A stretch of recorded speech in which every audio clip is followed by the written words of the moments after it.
Keep working. Okay, working on the seam for wave here. We started off, we put some TotalBoat THIXO in a syringe and injected it into this area where the seam is real tight. Then as the seam opened up more, we put a bead of THIXO on the bottom, little strip of 6-ounce fiberglass cloth on top of that. Skipper's going around right now, wetting out the fiberglass cloth with some TotalBoat epoxy resin, the 5:1. Make sure you can see where it's white there, it hadn't taken on any resin yet. Where it's brown is where I've kind of squished it in from underneath. So we're going to make sure it's saturated. Then we're going to put another thin bead on the top here. What's she doing? She's pressing the little 1-inch strip into the seam.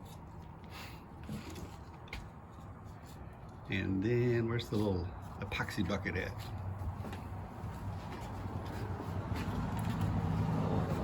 She's coming along with the bucket and a little brush behind it.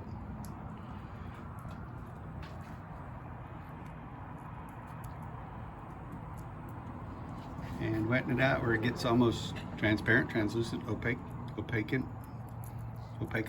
Don't know what the word is. Where you can almost see through it. And one of the tips that Howie told us when we're working on this is use these little paint sticks to prop the seam open while you're working on it. And then once we're done, we're going to take this stick, lay it along the edge, take these clamps over here, and every couple inches clamp it down, and that'll help spread out the pressure on the seam while it dries. And we might have to pull this bottom edge in a little bit, make sure it's all aligned.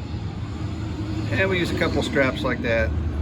You could use a line and a Spanish windlass, and my gosh, here comes the emergency boat repair people again. Every time we start filming a video, they launch the fire department. So we're working on wave seam, and I'm getting back to work.